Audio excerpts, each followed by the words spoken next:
The following episode of the Maui Chamber of Commerce's Business Matters was originally broadcast on December 23rd, 2025.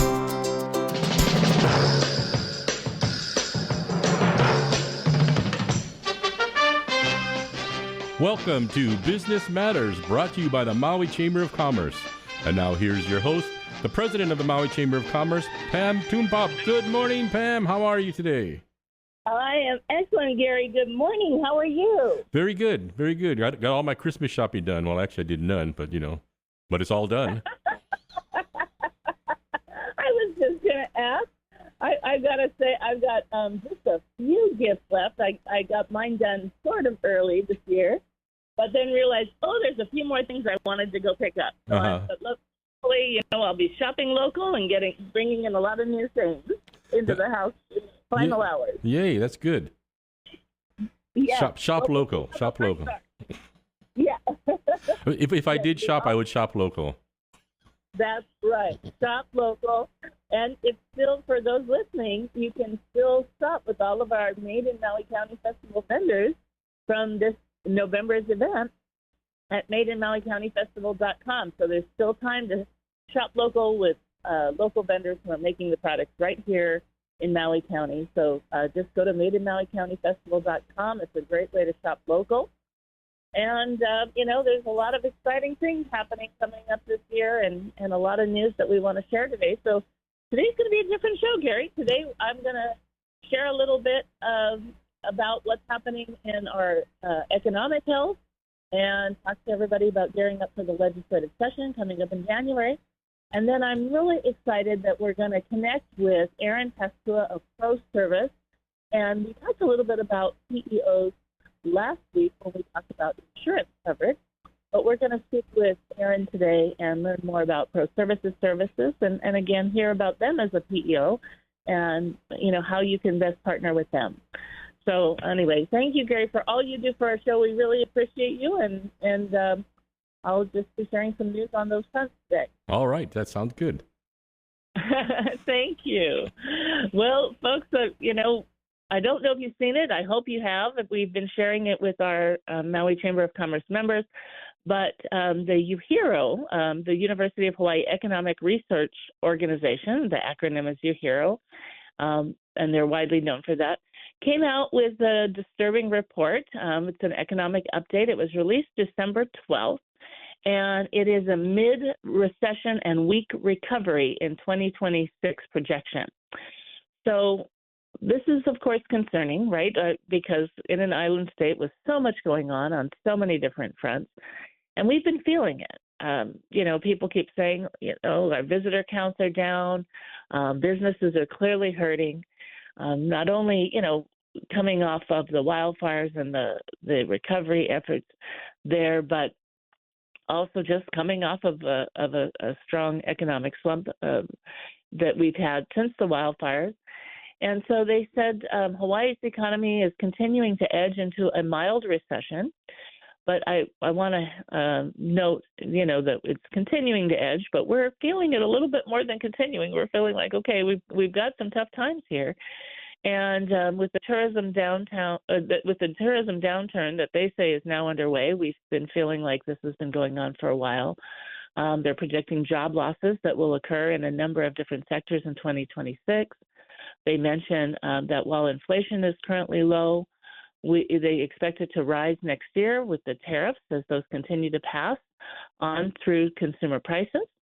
Construction remains one of the consistently strong sectors, especially here in Maui, because of the rebuilding efforts that we're doing. And it's supported by some new major federal contracts statewide, which is helpful. And then also they discuss ongoing housing and infrastructure needs. So I kind of wanted to break it down a little bit as they did in the report for you and just share, more of this data. So they talk about the U.S. economy strengthened in the third quarter as consumer spending rebounded, supported in part by strong stock market gains. But they talk about underlying conditions remain mixed, right? Household budgets are stretched, and we've heard a lot of people on the news talking about that. Of course, with the government shutdown, we had the whole SNAP program issue, and so household budgets were really stretched. But in general, people are feeling household budgets are stretched, and we've seen a lot of people say, this is a tough Christmas. Many people are looking at doing things differently because things are so stretched. Long-term interest rates remain high, and the recording of federal government shutdown that reduced incomes for many and delayed critical economic data is hampering, our economy. Job creation nationally has slowed sharply, and unemployment has risen. And so we're seeing that in a big way. So that is another key indicator of a broader economic cooling. And they talk about, the U.S. and global economic prospects, and they're remaining relatively poor. And so we've been watching this and seeing this in large part with the tariffs as a huge challenge. Then they go on and they share about tourism in Hawaii and how our tourism has softened this year. And so actually Maui is the bright spot. And so they mentioned that Maui has seen a gradual economic recovery in 2023 from the wildfires based on tourism numbers coming back. But Oahu has had notable declines. They say the international markets remain weak, with the Canadian visitors down sharply. And here in Maui, the Canadian visitors are a huge part of our market.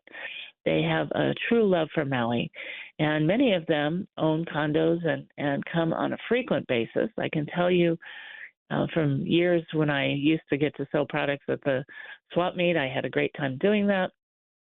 And I would have repeat visitors every year who would come, sometimes not just once, but twice a year, and always come and shop local, and they really cherish Hawaii. So to hear that market is down is a huge challenge. We've been feeling it. Of course, we know it's down on Maui. We've been feeling it. But again, they're saying, it's down sharply now that your hero is reporting. There also has been a bit of an uptick in the Japanese visitors, but still that number remains well below pre-pandemic levels.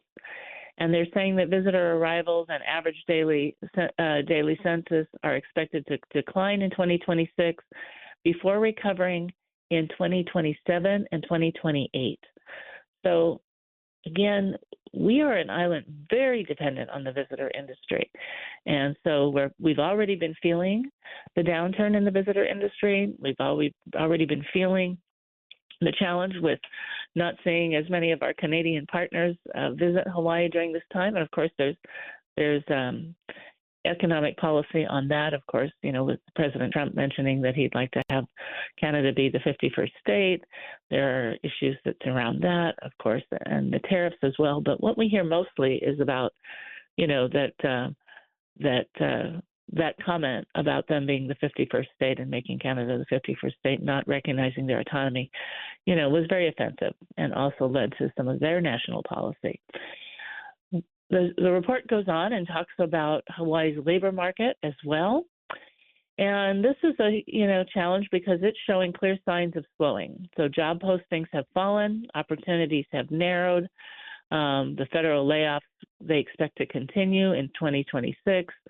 Of course, I'm sure everybody knows, just with the shutdown, people who, were waiting for their income, with the shutdown, they weren't getting paid. There was a long stretch on this past shutdown, the longest we've seen in history. And that's had a huge ripple effect for people. And still, even then, unemployment remains low and the overall cooling has been gradual. The upcoming minimum wage, which is happening this January. So, I think everybody knows that are in business that the minimum wage is going up to $16 per hour as a minimum wage. Obviously, that doesn't mean everybody's making $16 an hour. It means people who are making minimum wage will now be paid at $16 per hour. And so that will boost incomes a little bit for many lower wage workers. But again, it still creates cost challenges for employers as they see that increase this year. And again, in 2028, there's another boost to $18 an hour. So while many small businesses are really struggling during this time, and they're seeing, losses in their business or decline in their business. There's challenges because they'll be, the minimum wage is going up, so they'll be taking care of their workers as they do. And it's also important, well, this report doesn't mention it, but Hawaii has the highest burden in terms of health care for employees in the nation. And that's great in terms of our community and how people have coverage and health care insurance, and we do very well in ranking on that. But in Hawaii, the cost is borne primarily by employers. So that benefits employees in a big way. But it is also one of the things that employers do take care of in a substantial way over other states across the nation. And it's one of those things that is a challenge for them when times are down and those expenses are so high. We're also looking at inflation that they expect to build over the next year as tariffs continue to flow through to consumer prices. So again, it's the businesses are hit by this, but again, as the businesses are hit, they have to pass that expense on, and it hits the consumers. So this is a huge challenge, especially for households that are struggling. They expect it to peak around 3.5% in late 2026 before gradually easing. So by 2027, they expect Honolulu consumer prices will be about 1.5% higher than they would have been without the recent tariff hikes. But they're also saying it would raise annual costs for a typical Hawaii household by about $1,400. And we have many households in Hawaii that are struggling. They talk about the federal shutdown, again, how it disrupted pay for many people. They say roughly Hawaii's 34,000 federal employees were impacted, and it caused SNAP and other federal programs to lapse as funds ran out. So this is something we greatly felt during that time. And again, when you're feeling such a huge hit like that, it sort of still trickles. It's lingering. And while the state provided limited emergency assistance to cushion that gap in social programs, the shutdown still reduced household spending and likely weakened visitor demand temporarily. So it added to our short-term drag in the local economy. And some, but not all, of the shutdown-related spending will be reversed now as the federal workers receive back pay. So some of that is now going to be reversed, but they had to go through a very lean time during this. And again, it was a huge tragedy because they still had mortgages and maybe car payments and other expenses that were due, along with trying to sustain their families. So, this was a very difficult time this year, and it created difficulty as we move forward. Construction, of course, continues to be a bright spot in new federal projects, including an $8 million Navy contract and progress on the Aloha Stadium redevelopment on Oahu. Will continue construction employment near record levels, through the decade's end. However, while this will help cushion down, the downturn, it cannot fully offset the weaknesses elsewhere in the economy. So, overall, UHERO expects a mild recession in Hawaii, and it is going to be followed by a weak recovery starting in 2026. They expect more job and income losses will be real but limited in scale, but with the greatest burdens falling on lower income households, which they call the ALICE, people who fall within the ALICE household, and sectors tied to tourism and federal spending. So we're still going to see challenges there. And they say significant uncertainties remain, from trade policy and deportations to the ability of the Federal Reserve to steer the national economy. They say prospects look somewhat better than they did earlier this year, but again, they're saying we're continuing to slump into a mild recession. So this is really huge for us. And this, impacts our entire community, not just the chamber and the business community. And of course, the chamber does advocacy on county, state, and federal levels. We advocate on all critical issues that impact our community, and we're actively involved in that on an ongoing basis. Really, advocacy for community sustainability efforts on all levels is a top priority for the Chamber. We do this every week. It's part of our focus, and it addresses things in many different areas. Currently, of course, we are gearing up for this year's legislative session. Talking to some of our state legislators, with these things that I just mentioned, even before we're talking about your heroes report now that says, we're looking at slumping into a recession, they're calling it a mild recession. But again, they're also pointing out that while they're looking at it being a mild recession, they're saying that we're edging into it, and they're saying that it's going to continue. There's still other factors that are yet undetermined. But some of the factors, given what's happening on national policy, are really clear. There's deep concerns about funding cuts. There's deep concerns about the impact of tariffs on Hawaii. There's concerns about what some of this, what's happening with disaster funding, what's happening with other small business support programs, where funding is going to come from, and how that's going to impact Hawaii. And so as we engage in all of these things, we have basically this year a 6-point plan on key factors.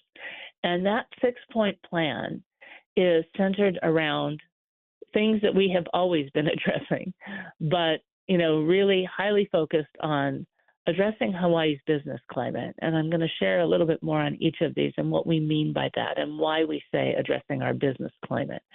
Building attainable, affordable, whatever you want to call it, housing. And, we used to say attainable, and people would say, this isn't attainable housing. And then we'd say, well, we're trying to get to affordable housing, prices that people can afford. And the prices right now aren't affordable or attainable. And so what we just need to say is we need to build housing that meets the different levels of price points that people can actually afford, and in a way that they can also sustain their lives, right? And some of this is tied into HUD area median income levels. But at the bottom line, we have to build housing that people can actually afford at the levels of income that they have, and create housing at many different levels to meet the different needs. We talk about economic diversification and what we need to do to diversify our economy, and some of the key things that statewide we're interested in, as well as just looking at how we diversify on a local level. And that requires a strong economic development plan, both at the state and county level. We talk about our economic recovery. Of course, we're still in recovery mode.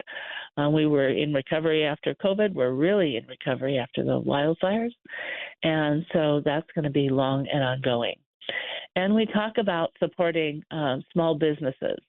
And in this environment, right, as we run into a recession, whether it's mild or to the different degrees that it might go to, this is critically important, especially in an island state. And, in the Great Recession, we lost businesses that people were surprised about. One of the early losses was Aloha Airlines. And many people forget about Aloha Airlines. We saw the cannery in Maui Land and Pine shut down. We saw HC&S shut down. We saw many businesses, many established medium and especially small businesses just be unable to survive. We saw nonprofits close. There was great devastation in that recession, and it lingered for a really long time. And that's really when we started seeing a big change in Maui. So that's, something we really need to look at. And, so small businesses are going to need a lot of support during this time. We're already seeing them struggling now. And we're looking at ways to, of course, continue to protect our environment. So I'd like to talk a little bit about Hawaii's business climate and some of the challenges that we have with our business climate, because that's sort of a critical key at this point, because there's so many things that we need to address, but the business climate has been a longstanding issue.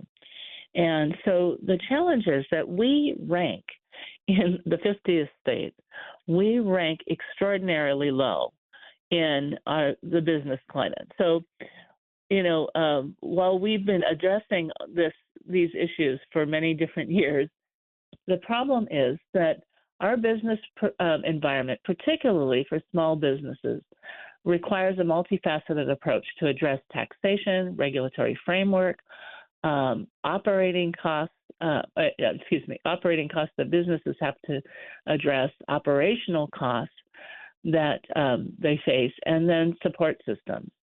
So we really have to look at our business climate in Hawaii and look at where we're at.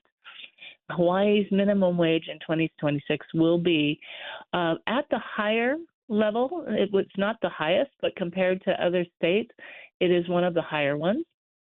And other factors like our high wage base for our SUI tax, state unemployment insurance tax, employer-sponsored health care, as I mentioned, required temporary disability insurance coverage, and workers' compensation insurance really drive up overall payroll costs for our businesses. And so it's really time that we take a look at some of the solutions that we have, because, again, we're also noting that your hero is predicting a price inflation that is 3% higher than a year ago. And while the state legislators cannot control inflation, there are areas where legislation can help lower those costs. And so we're looking at many different solutions to help lower different costs, to help address the challenges that we face with, our business climate. So when we're ranking 49th out of 50 states in the nation in terms of being a friendly place to do business, that shows us that we have to change our structure. There are many things that have been proposed. Of course, our general excise tax is very different from a sales tax. It's a regressive tax that gets applied over time in many different ways, which elevates it in a way that, again, is more harmful than a sales tax that other states tend to use. So it's predominantly use. So this is an area that we really feel like it's critical. We have to start addressing these solutions. So it's one of those things that time is of the essence. This is something that long before I joined the chamber, and it will be 20 years next year that I've been with the chamber. This is something that every year we look at is, Hawaii's climate. Is it business friendly? And that's going to come up in a big way in a minute as I talk about, our economic health, our recovery, our economic diversification. Because if you're not a state that offers programs and is a reasonable place to do business, you have a very difficult time diversifying your economy. And I know this, having worked at Maui Economic Development Board for 10 years, as we focused on high-tech industry attraction and other diversification efforts. Back then, the business climate was a challenge. The housing was a challenge. But there were certain programs that helped back then. But more and more, as we didn't continue to invest in some of those programs, we've seen deterioration. We've seen business attraction become harder. We've seen programs that required a bunch of outside investment, for example, like the Hawaii Super Ferry. Recently, we've seen challenges with global investment, with the telescopes. And when you have things where huge investment is made and the projects struggle, or like the Super Ferry was later dismantled and the project didn't move forward, that deters investment in our state. So we have to look at these things and say, how are we going to get back to a strong business environment as we seek to diversify our economy and bring in higher paying wage jobs to, again, help our families who are struggling with the high price of housing. So before I talk about economic diversification and recovery, I really wanted to get back to this critical need of housing. So again, housing, is our top priority for the chamber. And it's, we call it 1A and 1B, and it really depends on any given day. But again, businesses are struggling to keep their workers when their workers can't afford housing. We're losing families. Our ohana is leaving. They're going to different states. And what we find over time is when they leave, it's very difficult for them to come back. And so this is a key priority for the Maui Chamber of Commerce. It has been since 2014 when we were identifying the problem, 2017 when we held our first housing conference, 2019 when we continued on the path to try and address housing and get more housing units built and reverse a very bad policy by former council member Danny Mateo, who halted affordable housing development when he changed a statewide law just for Maui to require a high level of affordability from 25% to 50% that then didn't make projects pencil out. And projects have to financially pencil out to be built. And it takes a team to do that. It takes government working with home builders, the county and the state. It takes investments in infrastructure so that when we're building housing and we're passing on costs, some of those costs are borne by government. And that way the home builders can build at price points that people can then get loans on and afford. So this is something really critical. And right now, while the single-family home median price hovered at around $1.2 to $1.3 million in 2025, so again, $1.2 to $1.3 million was the average median home price. The good news is it was down a bit from the over $1.4 million in September 2024. However, it still remains unaffordable, and with higher interest rates and insurance costs, we still have a significant challenge. Now, here's the thing from our 2019 summit, and I've shared this before. Housing is going to continue to go up. It's going to go up. It's going to go down. It's going to go up and down with interest rate changes. It's going to go up and down based on market conditions. And we know that. And so it's really hard to predict in the future what it will be exactly. But when we did our 2019 summit, we looked at we have to start planning for this. How do we plan for this? How can we find a way to do it? And so we were trying to find a model.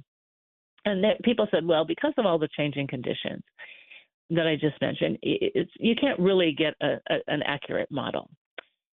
And then I talked to a cousin of mine who kind of said the same thing at the beginning. And then she said, and I said, well, we've got to find a way. And she said, well, actually, there is a way. You can look, we do this now with reverse mortgages. So when you have seniors who maybe need some income to sustain their life, they look at maybe selling their house in the future. So they look at an interest rate and they kind of define how to project out on what they can loan the seniors based on, an interest rate at that time that they feel will work with the fluctuation, to project out what they can loan the senior in the meantime before the house is sold to pay the loan back off. And so at that time at our summit, we used a very low interest rate. At the time, the interest rate was 6%. I was told 5% would be a reasonable projection, but nobody was used to this model. So we used 4%. And people, one developer audibly gasped when he heard the 4%, saying that's way too low. And I said, yes, I know. I shared with you that's way too low. It's going to be wrong, but we just need to start thinking in this direction. At that time, we projected, and at that time, the household median income was over $800, and I think $838,000, or a little bit more than that.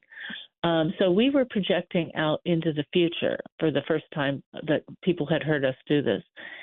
And so using that low 4%, we realized that we would hit over a $1.2 million median household income by 2024. And as I just said, it was 1.4 then. It's dropped since. And again, it's going to continue to fluctuate. And at that time, when I asked how many people by about that time would need a house for themselves, for them, their children, or maybe a grandchild, about a third of people raised their hands.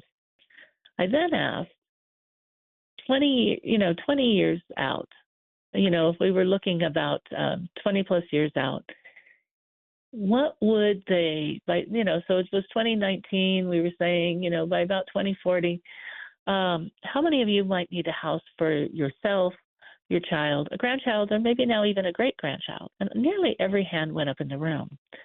And that we showed them, based on that chart, which again was low, that by 2042, we were looking at over a $2 million median home price. Okay? That was before tariffs. That was before challenges with not only our wildfires, but all of the disasters we've seen across the nation that all need rebuilding, which means with the issues that we're facing, with some of the climate change problems, with major disasters, with everybody seeking housing supplies and tariffs going up, prices are going up.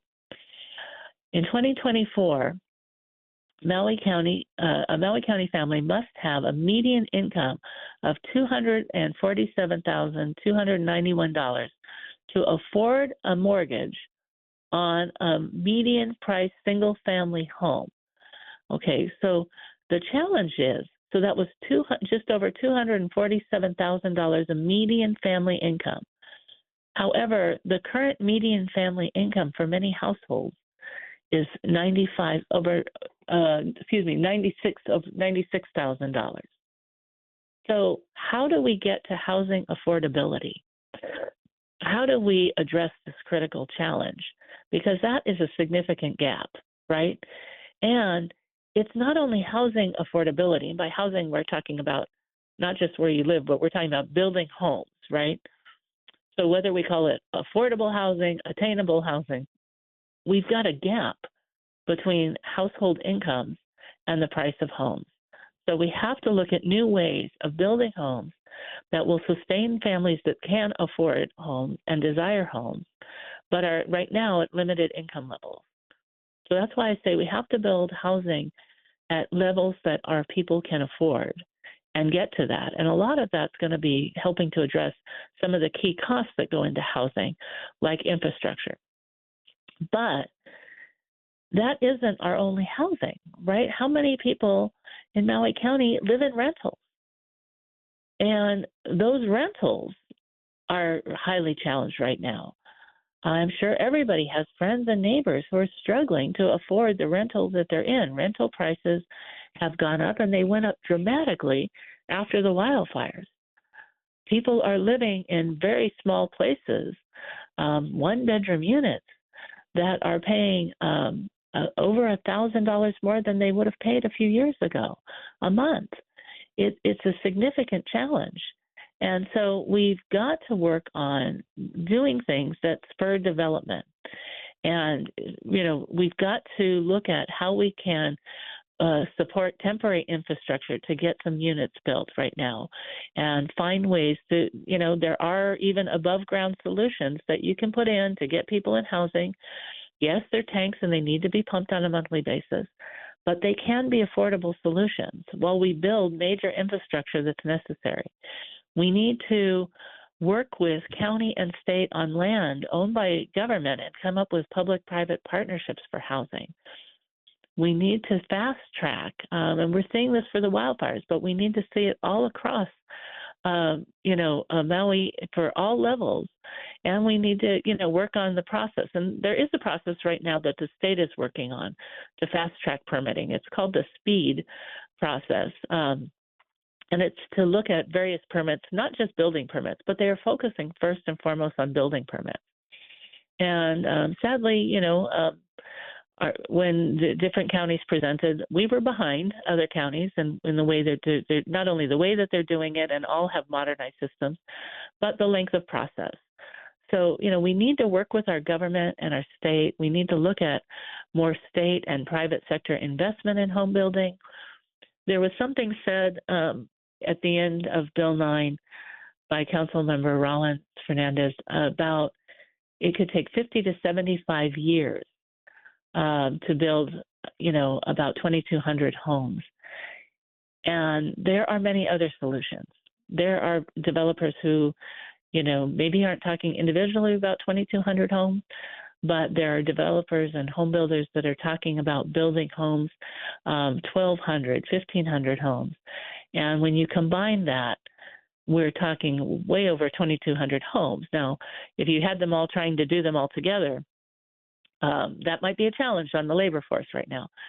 But again, they're not talking 50 to 75 years. Many of these home builders can build homes in a matter of 2, maybe 3 years at significant levels. So we need to connect government with home building solutions. And there's many different ways to look at this. So this is a critical focus. And this also, the construction industry working on homes and working on infrastructure projects, again, helps shore us up in these times by creating jobs that are at higher wage levels and jobs that will sustain families for decades if you are working in this industry. So that also gets into our economic recovery, right? After the wildfires, there is so much economic recovery going on. And so we need to, be looking for continued ways to bring in funding for our major economic recovery programs. And we need to streamline permitting to get our economic recovery going. And we need to realize that small businesses coming back and boats operating out of the harbor, these are businesses in our community. These are the employees at these businesses are members of our community. We are having a lot of discussion every month, several meetings on different levels, a lot of discussion on how to recover our economy, certainly focus deeply on Lahaina and bringing back the economic engine that Lahaina once was, but not in the same way that it was. We're working on being respectful and addressing key issues. But we've got to get businesses back operating and recover because there's so many people dependent on those jobs. And with the Bill 9 passing that predicts 1,900 job losses, that means we have to make up even more. So we want to build back respectfully and responsibly in Lahaina, as well as our economic recovery across the entire county of Maui. We've all seen challenges across the county, and Maui Island is really suffering. We hear from businesses every day. So while we use the term regenerative tourism, we're renewing our tourism efforts in a different way. We're educating tourists to be more respectful. We're working to bring back businesses and help them as much as possible. But our economic recovery is critical.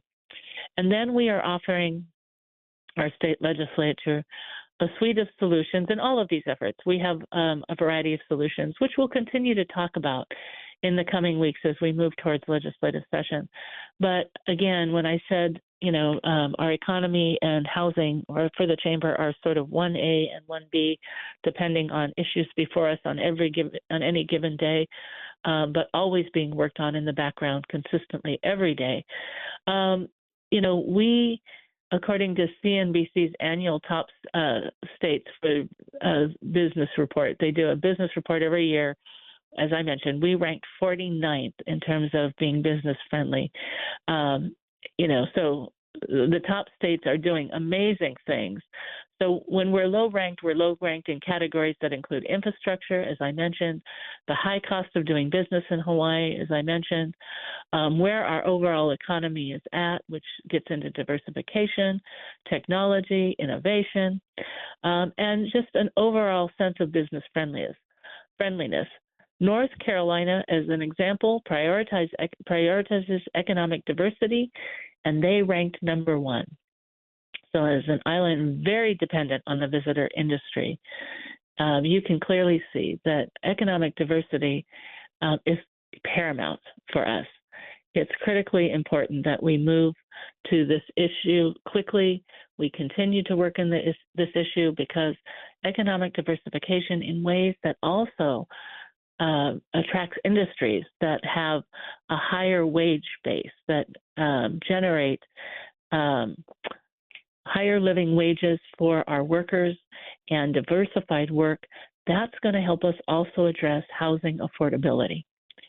So stay with us as we go through these issues. We will be addressing all of these. We're told this is going to be a very difficult year at the state legislature. Funding is going to be extremely tight, but it's critical that we start working on these issues and moving forward. And it takes us all coming together. We're going to all share our opinions. We're going to have differences of opinions. But what's critically important is we come together to address our critical housing needs, our economic recovery, and our economic diversification to keep our ohana here at home. So we hope you'll join us on the journey. Today, it's my great pleasure to introduce Erin Pascua. She is the Business Development Manager at ProService Hawaii, where she helps local organizations strengthen their HR foundation through customized solutions such as payroll, benefits, workers' compensation, TDI, temporary disability insurance that I mentioned, and expert HR support. She previously held leadership roles in accounting, sales, and human resources at the Fairmont Kealani, Maui, and later led the HR department at Akina Tours during COVID, and most recently worked with Premier Restoration Hawaii, guiding customers through the restoration process for water, fire, and hazardous material events. Good morning, Erin. How are you this morning? I'm well, Pamela. Good morning. Thank you for including me on this opportunity. Oh, we're so glad to have you on the show this morning. There's so much going on in this space. We just talked a little bit about this space, so it's perfect to have you on the show. Can you tell people briefly, your organization falls within what people define as PEOs, and we talked a little bit about it last week, but can you just share with them quickly what a PEO is and what PEO stands for? Absolutely, yes. So PEO is a professional employment organization, and essentially what it is a co-employment relationship between a business and the PEO like ProService. And what happens is the business would fall under the ProService federal ID number, and the benefit is the business gets to operate and do what they do best, and ProService manages and administers all of the compliance tasks. The things to make sure that you're following proper labor laws, that you're following proper procedures, you're treating your employees the way that we're intended to. And that's really the biggest thing about the entire partnership is that it's truly a partnership. Yeah, so let's talk about that and why somebody would be partnering with ProService. You just mentioned some of the benefits, but share, in a little more depth about that, what that partnership looks like. Well, I mean, in any business, right, in my opinion, HR is the heartbeat of every organization, right? And HR is so complex. You have payroll, you have healthcare, you have work comp, you have TDI, it's just that constant moving department. And what ProService does is it provides you peace of mind. And we help you manage through the employee life cycle, which is basically from hiring, everything in between of employee management, administering benefits, plans, policies, all the way to retirement. So that entire employee life cycle. And what we do is we help you along the way with our labor law attorneys or consultants and really provide you with that support to be able to manage your business from, again, compliance. You'll hear me say that a lot because that's the most important factor is making sure that you're compliant. Having that compliance factor with the support to provide to you in every aspect of the business.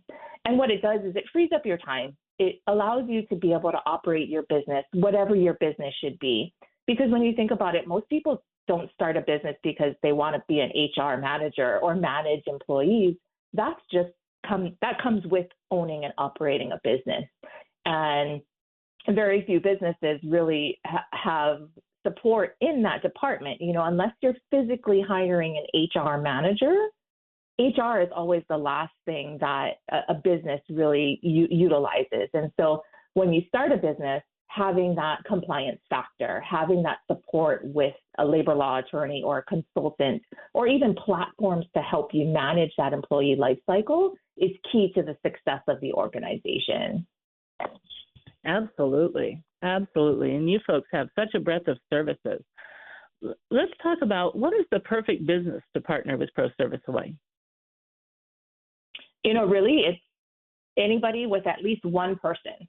Because again, when you create a business, right? I know it's funny. When you create a business, HR is the last thing that you're thinking about. And what the partnership does is, again, it gives you that peace of mind, but it allows you to focus on the core concept of your business. If you're a plumber, if you're a restaurant, whatever it is, it allows you to focus all your energy and effort on that.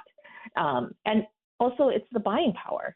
So when you partner with ProService, we provide you with work comp, healthcare insurance. Like when we partner with our partners in healthcare and work comp and insurances, as a large company, we have 50,000 employees under our umbrella. We have 3,000 businesses that we partner with. Like our purchasing power is really another great benefit. We can provide you with heavily or lucrative packages with healthcare and work comp, and also diluted rates.